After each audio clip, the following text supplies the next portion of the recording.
Welcome to the Genius Alchemist podcast. I'm your host, Sarah McBride, and today's conversation I'm really excited about because this is someone who I've known for a number of years and helped them on their journey as well, but also witnessed a lot of their journey and how they've changed along the way. So we have Calvin. Now, Calvin began opening himself up to the world of healing from a very young age. He's now a holistic coach and spiritual practitioner. He first began meditating at the age of 10 and has been practicing meditation ever since. And as for many of us, life became really overwhelming for Calvin. And through this turbulent life, challenges, he re-emerged with the urge to hold space for others. And after spending most of his early 20s working on screen and performing, he decided to change the direction of his life and commit fully to his own healing journey and that of the world around him. Calvin does what he does simply because he loves people. He believes everyone's birthright is to be free and to have choice in life, no matter what that is. He is passionate about the work he does and he brings that into every interaction he has. He believes that if we work on healing ourselves, we get the chance to radiate that energy outward and allow others to also heal. So, let the magic begin. Hi, so in this episode, I am absolutely delighted to have Calvin Lunt on. So, I've known Calvin for a number of years and his story is very, very inspiring. So I've brought him on to share everything today about his journey, what he's been through and how he overcame it and challenges. So I'm going to get right into it. Calvin, thank you. Thank you. Thanks for having me, Sarah. I'm honestly, this was like, I was so excited because we've been saying for weeks we'll get it done. And then something kept happening and I've been really excited to get you on today. So yeah, you've been in the media recently. I have. I feel like a lot of my stories resurfaced again, but it's definitely resurfaced at the right time. Yeah. From where you are in your life. From where I am in my life and being able to kind of talk about it from a solid place, and also being able to stand in my own power and to hold the story as my own. So do you want to tell in your own words, non-edited by the media? You're getting the full story in about your journey, which was transitioning. Correct. Yeah. I like to call my story becoming a woman to become a man. And I think the reason why I call it that is because I got to really explore myself through this mask, but I was very much used by this mask until I then took over and I was able to then use that and then step into my own. I think I met you around, I think I met you as, as a trans woman. That's when You did, I yeah. think we first seen each other. I'd heard so much about you, and a friend of mine was working at your studio at the time, and she was, this amazing healer, and I was just so excited to meet you.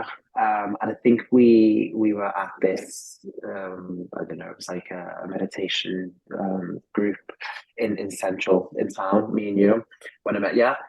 And yeah, and my journey has all been about finding self-acceptance and self-love within myself. I grew up really feeling and believing that I was wrong, that I was a bad person, and that nothing about me was right. My journey goes through, which we can definitely get into, and then no filter here with me, Sarah. Like, you can ask me anything, and I'm very much open, and I like the fact that this is going to be very unedited, and it's going to be raw. But my life went through the party scene in Liverpool, and taking drugs and drinking a lot of alcohol, to the point of wanting to commit suicide, to just finding any avenue to escape me, which was Calvin. I tried every avenue to escape Calvin, and I got swept up in this whole whirlwind of fame, of this kind of glamour, this lifestyle. And then ultimately it took me down a path of completely eliminating me, which was, I need to find a way to completely eradicate Calvin. And how do I do that? And what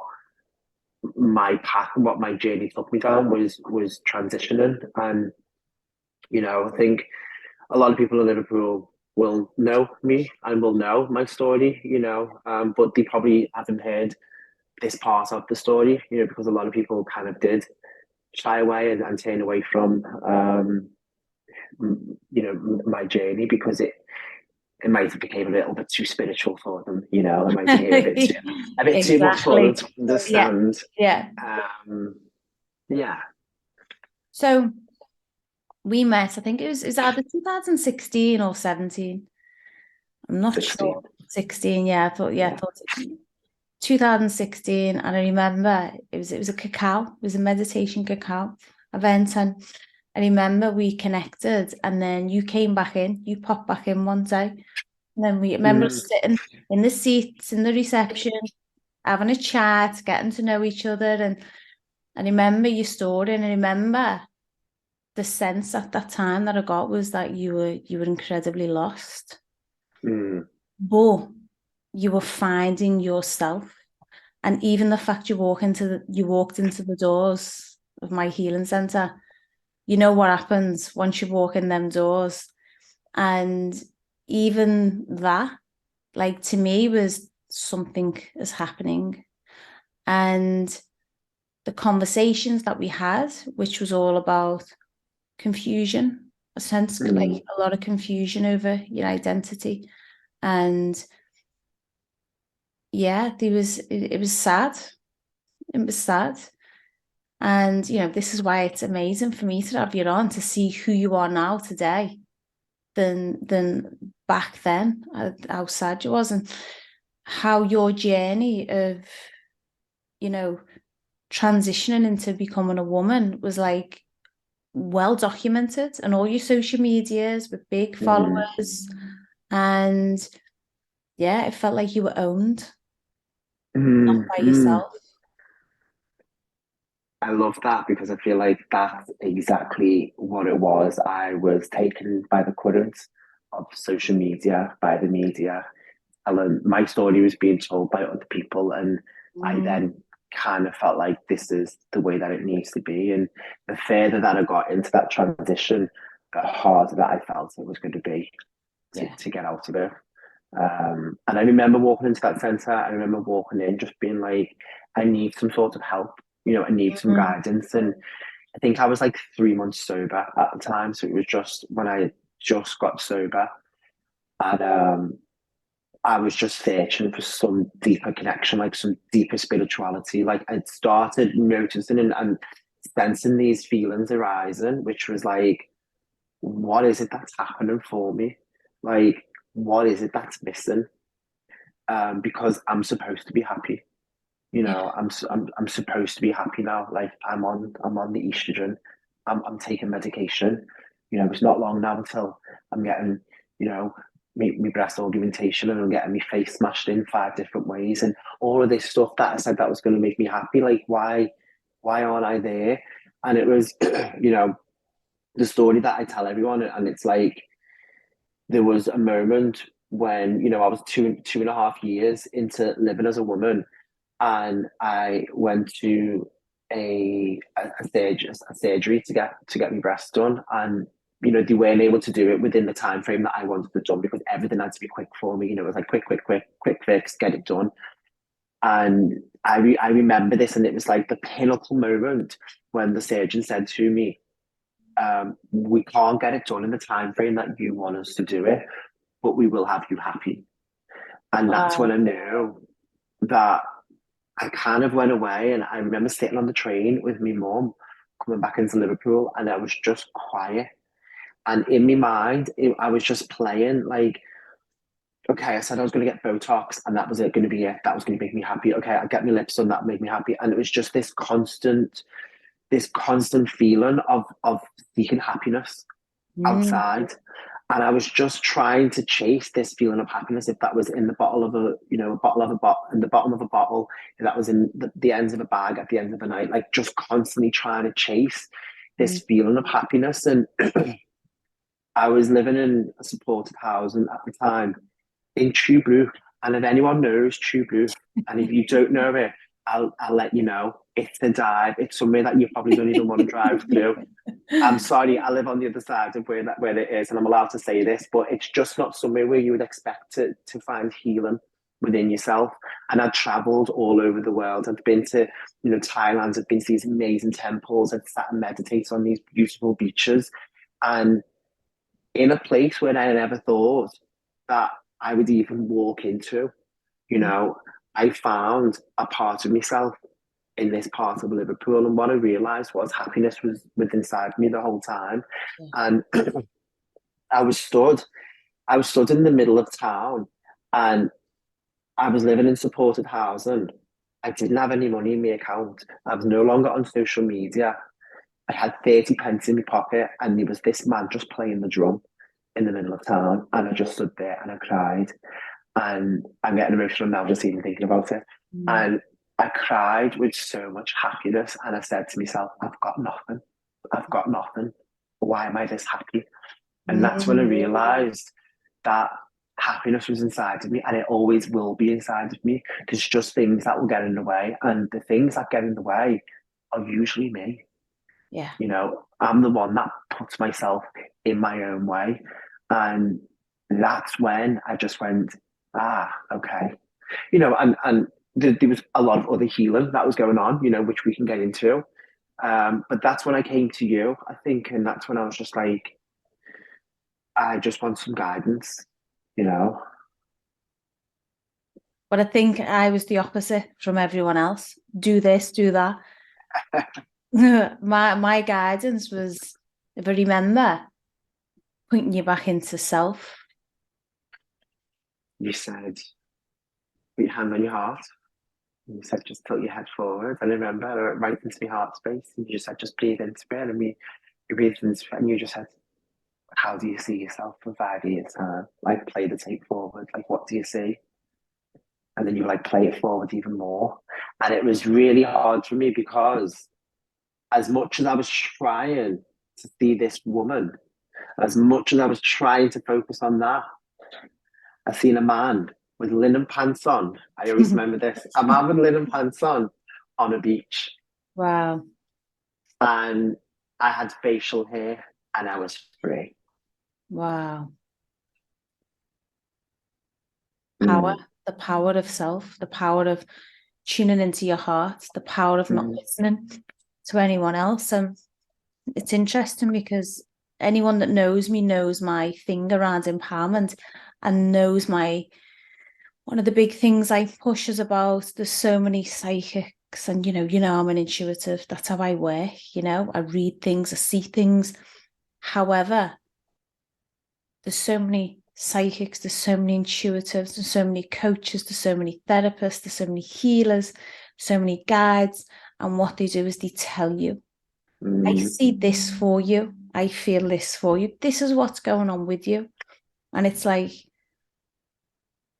we are our greatest teacher, and we can only be pointed back to self. And I see a lot of disempowerment in this community, this spiritual, this healing community, a lot of disempowerment because people aren't getting choice and free will. And someone will tell them one thing and then they will create and manifest that life because someone else has told them, this is what I see for you. And for me, you'd been through so much confusion. You needed to be pointed back to self. Yeah. And that was it.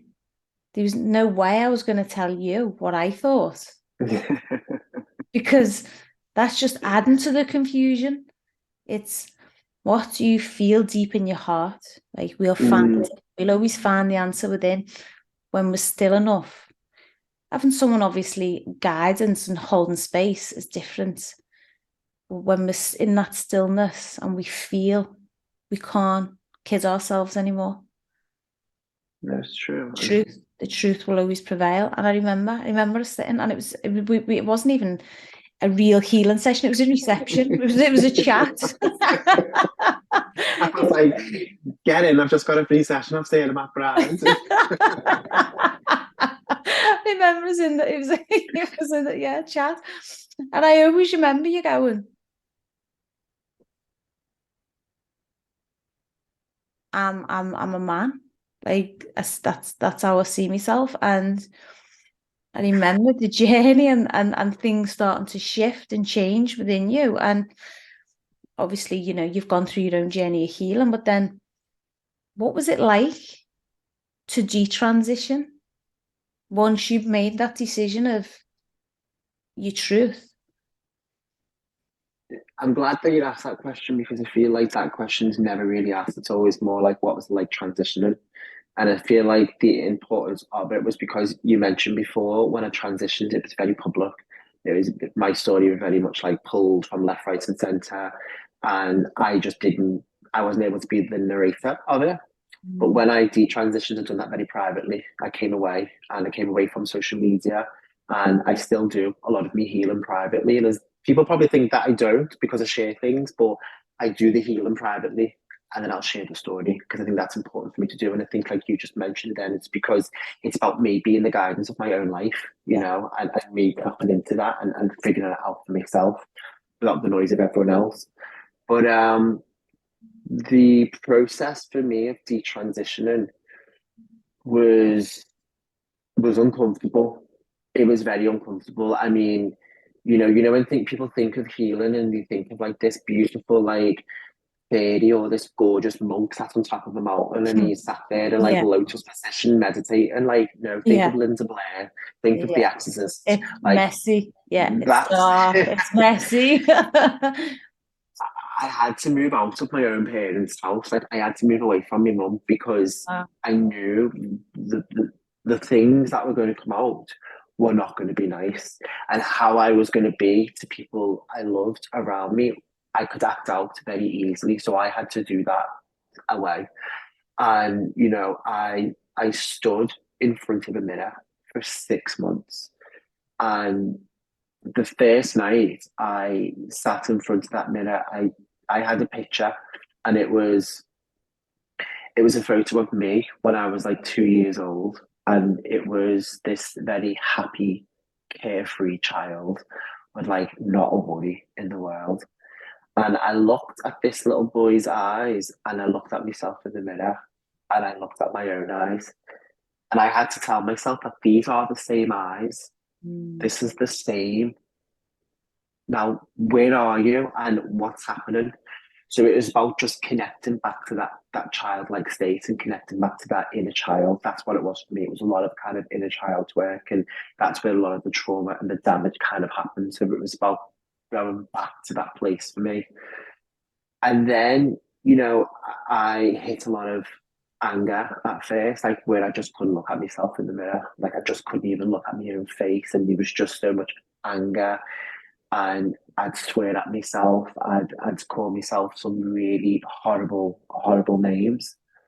And I'd just come back to it the next day, and I'd just keep revisiting, and I'd just kept on moving through and shifting through all of those emotions. And then Mm. it got to a place of sadness. It got to a place of, how have you left me? Like, you left me. It was that child within Mm. that said, you abandoned me. You weren't there for me. You're an adult now, Calvin. Like, come and help me. Like, help me. Because no one else is coming to do it for you. And then there was a lot of sadness there. And then I went through the whole grieving stage. And then I got to joy. I started to connect to that place of joy. And this is all just looking at my eyes at this point. This is just looking, connecting back to me, connecting back to Yeah. the soul, connecting back to the inner child. And then it was a lot of kind of joy within that. And it was like a lot of, I mean, I probably would have been sectioned if anyone walked in the room and just saw me like laughing at myself in the mirror. It probably was like, yeah, it's time to go now. The jacket's in here for Yeah. you.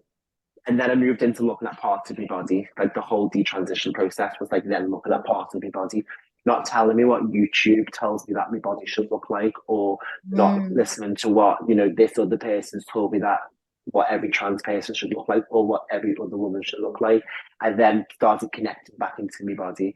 I began to look at certain parts of my body and say, how do you feel about this rather than what you think about this? Because at this point, my thoughts were very warped.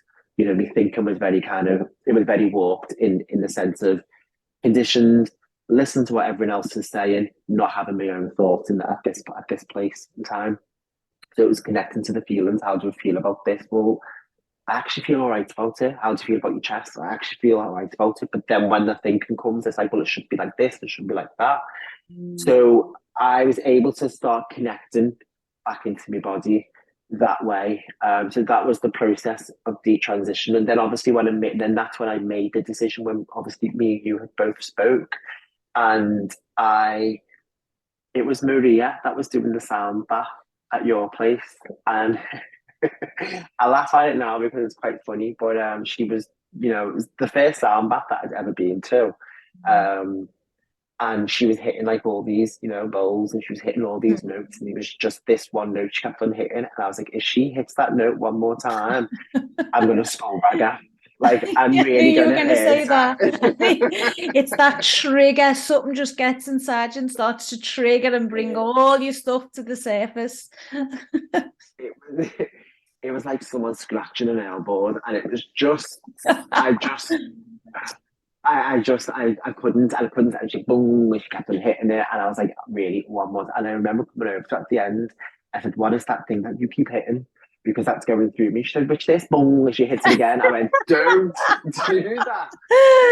And she's like, it's a masculine note.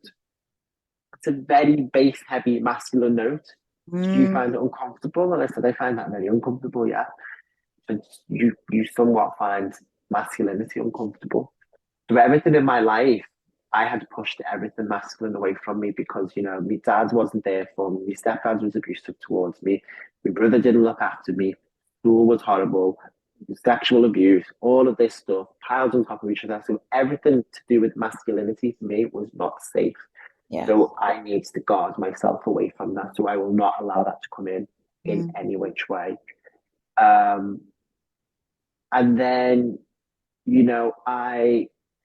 I then acknowledged that. I acknowledged that there was, okay, you're afraid of the masculinity. Yeah. Maybe you need to meet that from a positive place. And at this point now, I'm starting to present more as a man, starting to kind of grow my facial hair out a little bit more, starting to kind of dress down, not wear makeup. And I was in a 12-step program at the time. So then I began going to men's meetings. I was like, oh gosh, I'm going to be sitting in a room full of like men healing. Like, what's that going to look like? And I'd never met love in a way that I did. I'd never been around men and felt so held and seen in the way that I was. My sexuality, the way that I looked, the way that I talked, the way that I acted, none of that was judged. It was the emotions that we all seen. Yeah. Amazing, isn't it? That it only takes a few shifts when you're ready, when the soul's ready. It just takes a few people to show up and point you back into something, and you're ready, and you were clearly ready. But what do you feel led you to not detransition, but transition in the first place? I know it was a lot of confusion, but do you feel that there was any kind of influence specifically, or whether it was just social media, or what was it?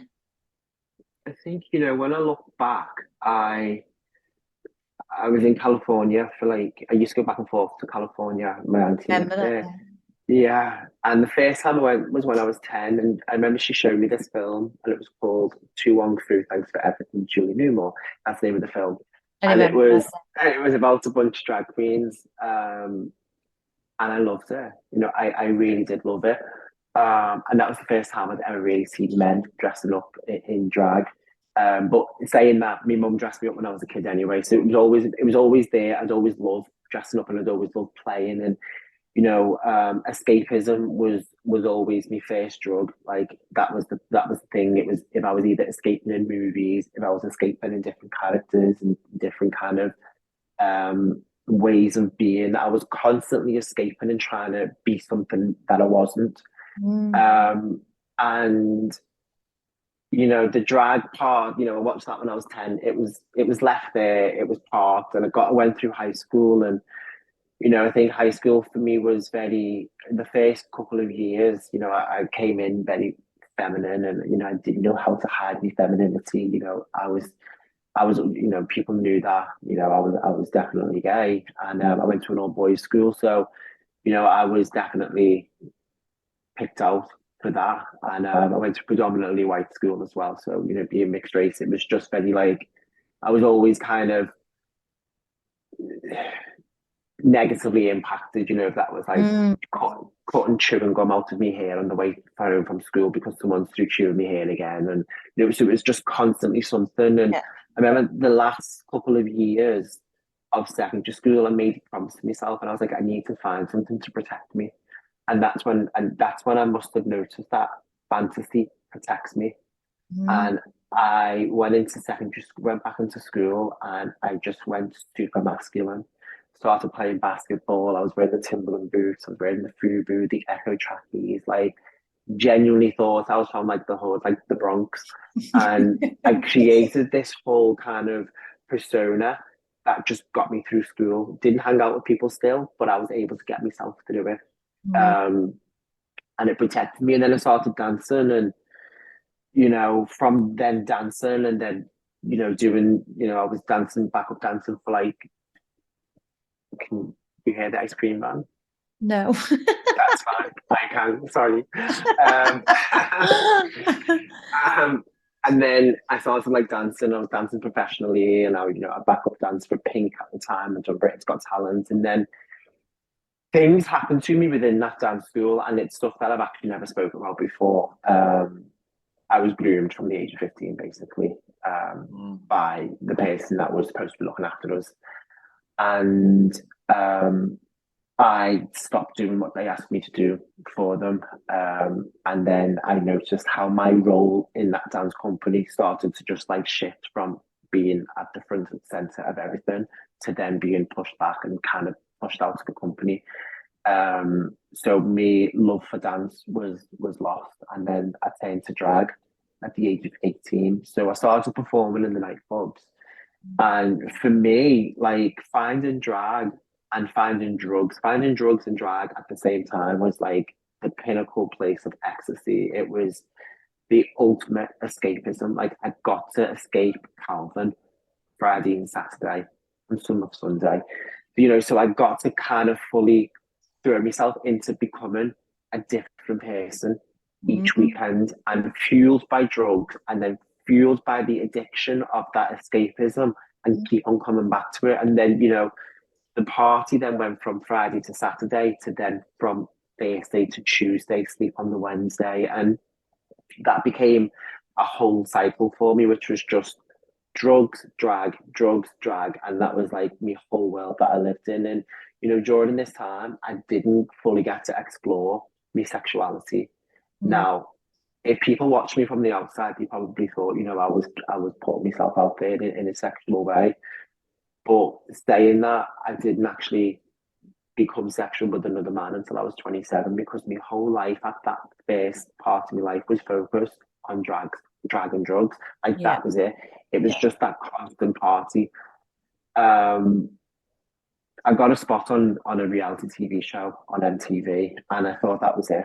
This is the making of me. Like I get to leave this mundane life of just like working in the clubs. And I remember when I used to dance in the clubs, I'd have like this whole fantasy of like someone walking in and going, you're the one, that's the one that we want, we're going to sign, yeah, it's all right. Yeah. And I just lived in this constant world of fantasy. And getting on that show, we were told that this was going to be the making of us. Like this was it. Like Mm. our lives were going to change forever. We were going to make so much money. And you know, um, and the show flopped. Like it did. It was a flop, and I was supposed to go back to normal life.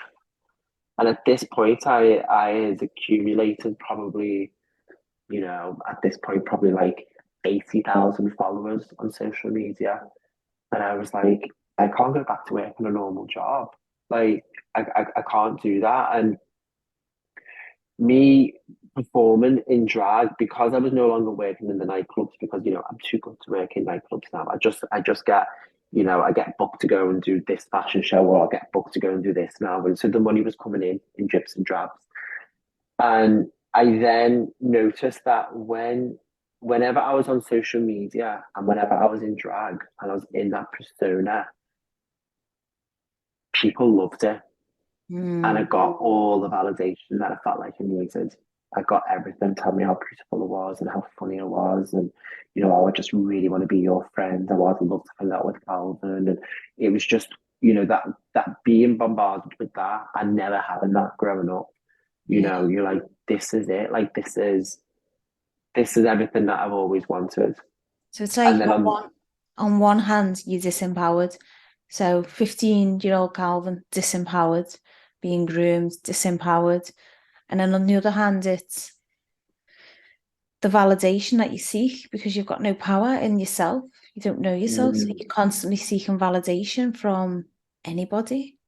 mhm, And then that's what the social media, that's what the reality TV and everything gave you, that real validation that you thought you needed rather than your power back. It was, if I get yeah, validated, I'll feel yeah. strong.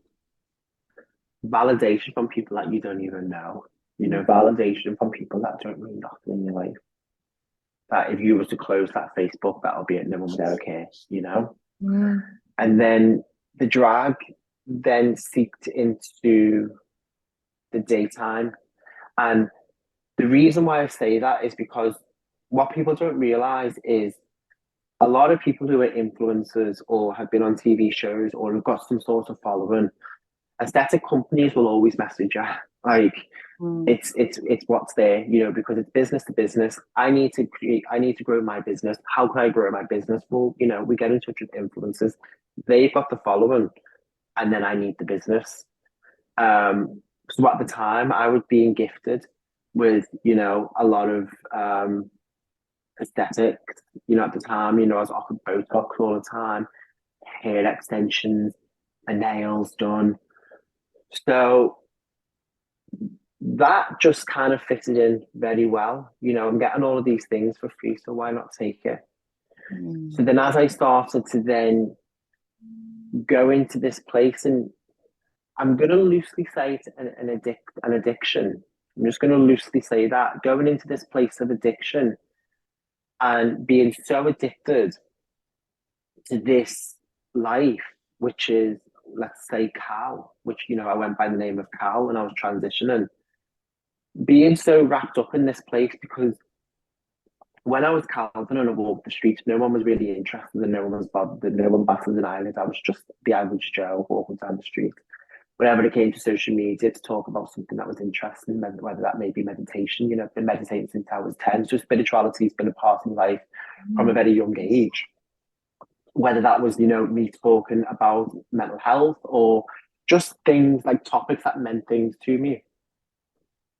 I'd get like 50 views, but then put the wig on the head and start screaming around the house and running around the house in knickers and bras and getting like, 1.9 million views. So it's like, well, Oh. what's working out here for me? Mm. It's feeding the validation. It's giving you exactly what you needed at that time. Mm. And it says a lot for society as well. Oh, it does. It does, you know.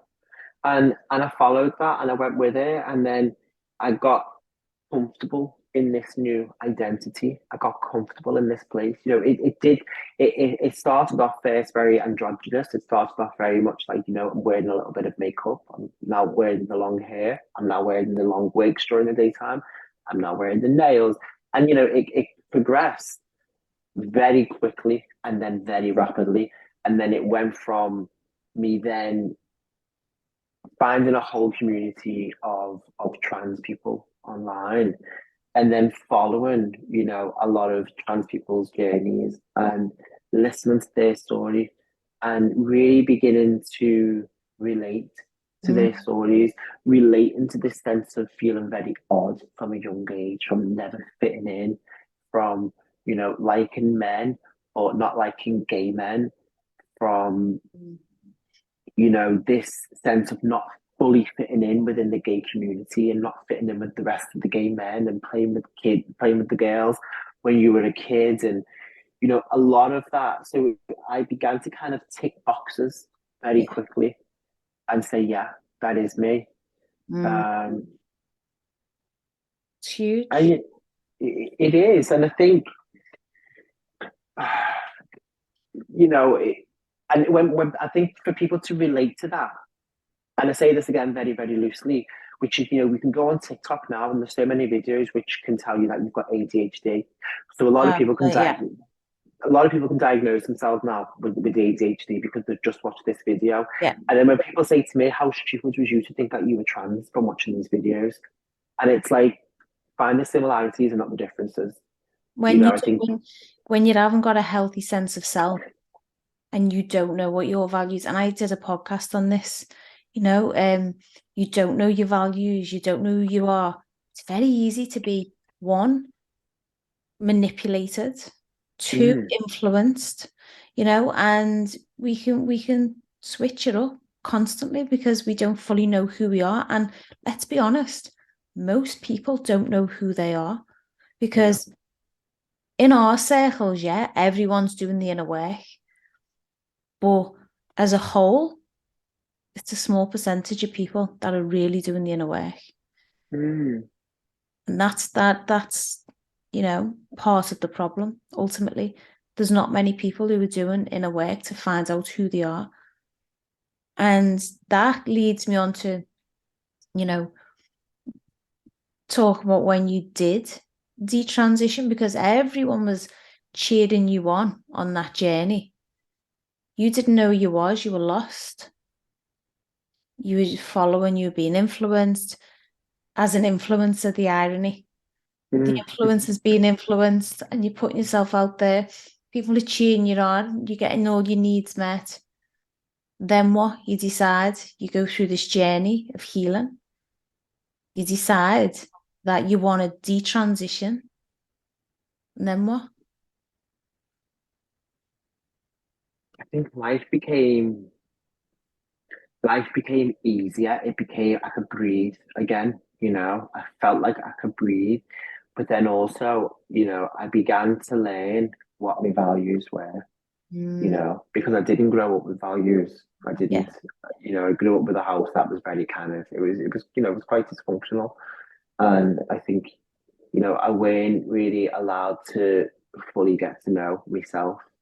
yeah, And I mentioned this before, which was, I grew up in Liverpool and I love Liverpool for what it is.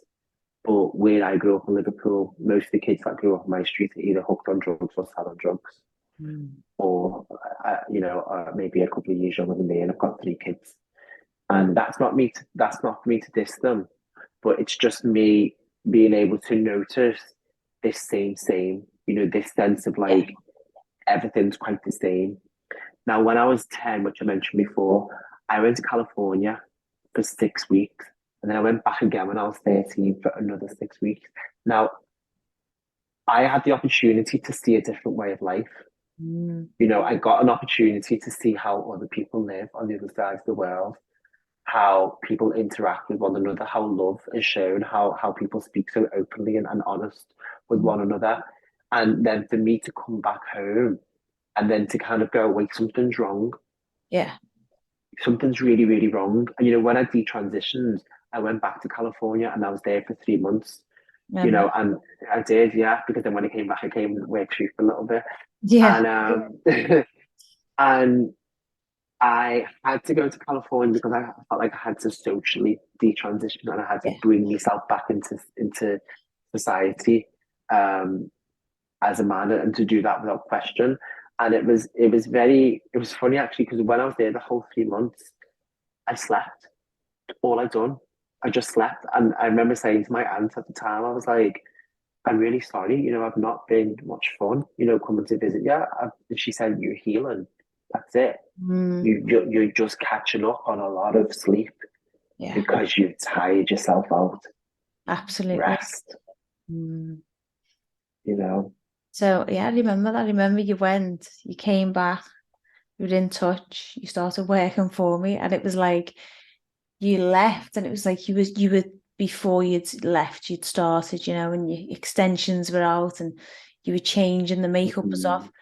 But then you come back to me a very grounded, spiritually open, ready for a journey. Totally different. This influencer, and then you came back working in a healing centre, humble, sitting Yeah. there, attending all the events, doing what you were doing. And yeah, it was massive. But I also remember you lost a lot of followers on particularly Instagram. Yeah. I lost a lot. They dropped, and then I also, because obviously Facebook was more so my thing. So I was on like, I think I was up to like 160,000 followers on Facebook, and I I remember I went through my whole Instagram and I deleted everything off it. I unfollowed everyone, and I went to my Facebook and I unfriended everyone, and um I completely just took everything out of my life and just said, okay, I'm going to start afresh. Um, and I just did. I never, since that day, I've never fully engaged back with Facebook. Mm. I haven't, and I find it. I just don't go on it anymore. I find it really difficult to do that. Mm. Instagram, I went back on there. I lost followers on Instagram, and then I gained followers again. And then obviously during the pandemic, when I began talking about my detransition again, and like some of my thoughts and opinions around like what was happening during that year, I'd lost another, I think, like another 20,000 followers. Mm. But it doesn't faze me. Yeah, It's it doesn't bother me, because my life's not dependent on how many people are watching or absolutely. how many people are liking. So, but what it does show is what people support and what they don't support. And I felt personally, I felt like your healing journey wasn't supported. No, it definitely wasn't supported by people out there. And also, if I'm not going to get into all of that, but I noticed how the algorithms just completely cut me off. Oh, Because really? well, most definitely, because I think when I was talking Um, about trans issues, I'm put to the top of everything. When I'm talking about, being super woke, let's just say, and I'm talking about everything that's super woke, and talking about, the things that, the media want me to talk yeah. about, and I was doing that. It was very much published. But as soon as I started talking about something that goes against that, um, I was cut off, and I moved to London 7 years ago, and the reason why I moved here was because I was so adamant to do a documentary. We were so close, we were so close, and they just they we just went through so many different TV productions, and like we just can't touch it. Oh, We just I we remember, can't. yeah, because you rang me, and I absolutely remember, yeah. Yeah. Because you were going to be part of it. Yeah, I remember the Yeah, documentary. So that's what happened. It was just shunned. yeah. No, they loved it, and this is the thing: they loved it. It was a great story, and it was something that needed to be said. But we just can't do that right now. Wow. We just can't do that because it's going against what we're trying to push. So for me, it was, I go, oh, okay, Yes. and it was, What about authenticity being pushed? What about truth? What about yeah, everyone's journeys being valid? mm, Everyone's journeys being valid. And of also course, some people being in your position that may need that inspiration from you to help hmm them, you know? mm. And I find it very synchronistic how I'm leaving London in 3 months, Mm. and I came here to do this documentary, and I came here to get into the media and to really push this story because I'm passionate about it, and more so, I'm passionate about it because I'm passionate about people. I'm really passionate about people and their well being and their health, and Yeah. you know, having having the access to what I had the access to, and that's not for me to sit there and say I'm going to heal everyone and make sure that everyone detransitions. Like that's not the story that I'm trying to push. It's about allow people to have options. But Yeah. what I find really interesting is now that I'm leaving, the story's been picked up, you Wow. know, and I'm being asked left, right, and centre by, you're just like one of 5 podcast recordings that I'm doing within the next week. Mm. And, I've got a German TV company coming, flying over, and, we're doing interviews, and, it's hitting media. And I'm moving to Australia.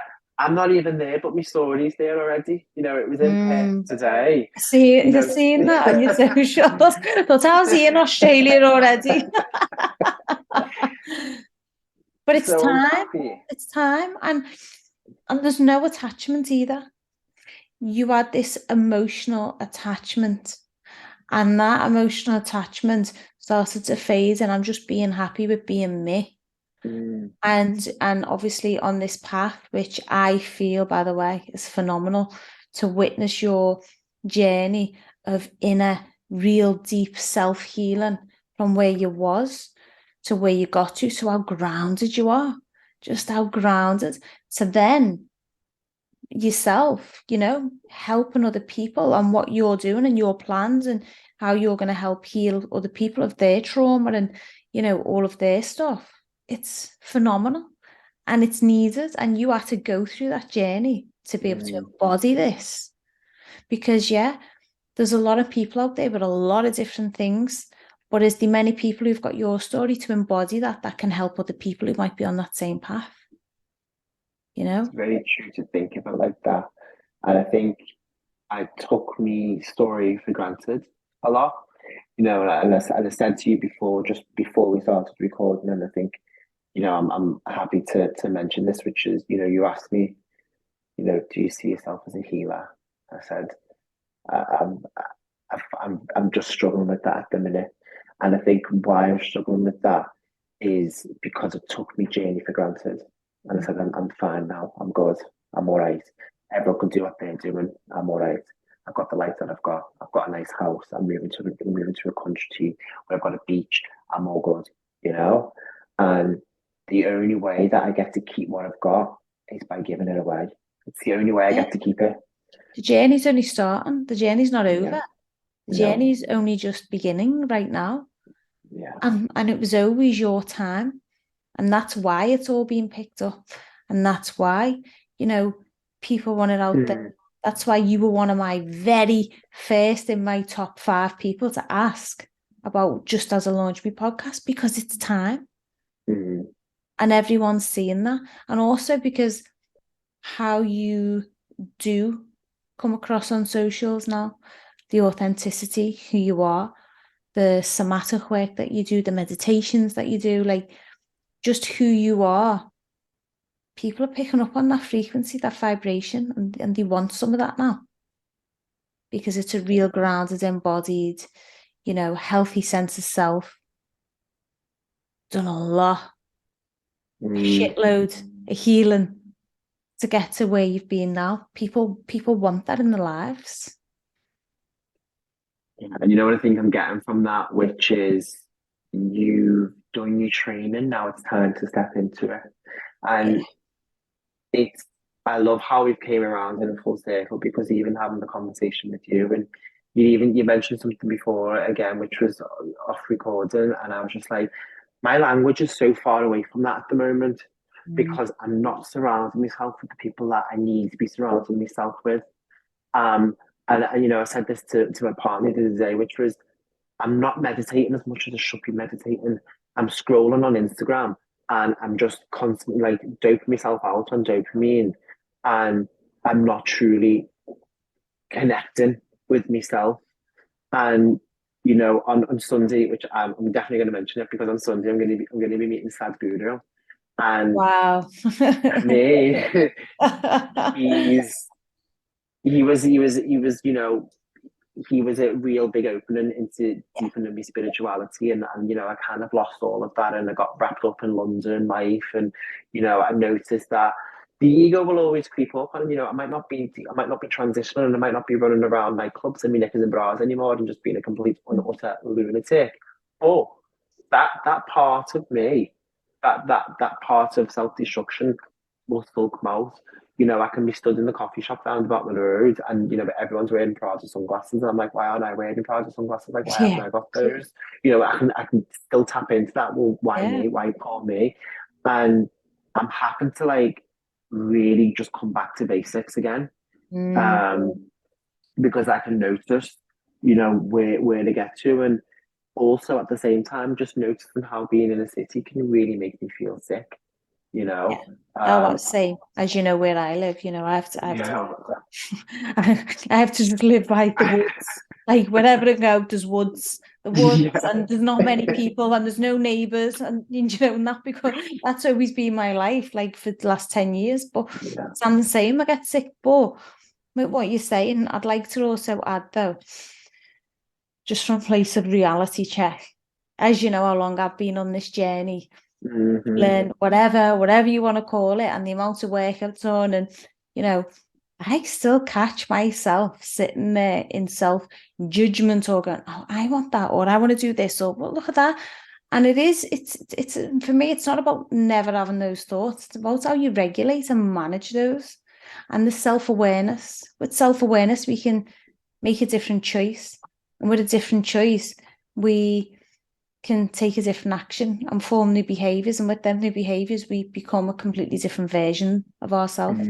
Hmm. It's about that. It's not about saying, "Oh, look, I'm that version now." It's just about, I'm catching myself in the moment and I'm going to choose that different action today. That's it. Yeah, So just to normalize that where you are right now, I think we're all there to some extent, to some degree. yeah, And yeah. It's the choice of it, isn't it? It's definitely the choice of it, because it's like, well, I'm choosing to be that, but then okay, let's choose to step back into this. yeah, And I think, even just staying in contact with you a little bit more, and just that kind of yeah. circle, it's important. Well, we will. After this, we absolutely will, and we always do every now and then the quick call, the check in, what's going on, the Instagram, the WhatsApps, and it's always like. But I always feel like, because as you know, my life's changing so much as well, and things are Mhm. expanding, and things are happening, and for me, same for you. Like every time we catch up, it's like, what's going on now? Well, this is happening. The new relationship. You did me course as well, didn't you? Do you know what? I want to actually touch on that, before we do end or whatever, which was, I was in the most toxic relationship ever, and I started this course with you, and it was tapping into like, what is it that I wanted in life? Um, what was not serving me in my life, what was my purpose. And I was so wrapped up in this relationship that I was in at the time, and it was super toxic. The person just constantly cheating on me, and I was allowing it to keep happening. And I just didn't know how to leave. I just didn't know how to get out of that relationship. And it was the first guy I'd been with, and I was, this is all I'm going to deserve. And I remember saying to this is what I want. This is what I want in a relationship. And so quickly that relationship ended. And so quickly, this person who was now came into my life. And Remember that? 3 years later, 3 years later, we lived together in this Is this the beautiful little same guy? house. Is this the It same is. guy that you met? Like, Yeah. because you split up. Remember, we finished the course and you were like, shifts, there's things I need to do. I'm sure it was like a week later you ended that relationship. And then it was like a month or something later, or whatever Yeah. it was, he came in. I didn't know it was the same guy. Yeah. Same Um, person. so there we go. My courses create life partners. Oh, they most definitely do. I'm not even just saying that, but the manifestation that went on inside Mm. that, because coming back to the very first part when we spoke before, when you said put your hand on your chest and go into your heart space, and what do you see? And I said, I see a man in linen pants on a beach with the top off, and I see myself as a man. Now, I'm moving to the Gold Coast in October. I'm moving to a beach, you know. I've just got me permanent residency to live in Lovely. Australia. Now, from the age of 10, I've been manifesting that I was going to live at the Pacific Ocean, right? And I'd always said I'm going to live at the Pacific Ocean. And in my mind, because my mind's so warped, it said I'm going to live in California. Now, I'd always believed that I was going to live in California. Now, we were in Australia in January, and where it is that we were moving to, we were at this hotel, and I said, it's called the South Pacific. Why is it called the South Pacific? We said, because we're on the South Pacific. Okay. So I've manifested. I'm moving to the Pacific Ocean, but not the side that I thought that I was going to be moving to. Amazing. It's amazing. Your whole journey's amazing. And where you are now, like, yeah, it's unbelievable. So what I'm going to do is I'm going to link your socials in the show notes, because I think it's important that people do follow your journey and do connect, because there's big things coming, which I know. Not to disempower you, I know something you don't. However, it's coming. It's coming. So yeah, let everyone see that and be part of that. Well, thank you for coming on and sharing your story. You know, it's been really inspiring for me to witness. So just to get that out there for everyone else. And I want to just say thank you to you for holding space, but not just for me, but for other people, and the work that you constantly do. And you just keep pushing through, and it's amazing to see. So thank you, Sarah. Thank you for that acknowledgement. I appreciate you. Thanks, Cal. You're welcome.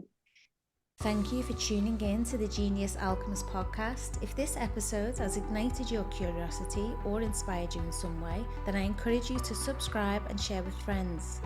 For those that want to stay in the loop and be the first to know about future episodes, special offers and free resources, make sure to check out the link in the show notes. By joining my mailing list or reaching out through that link, you'll have exclusive access to all the latest updates and ways that you can connect with me. I look forward to sharing more inspiring stories with you all in future episodes.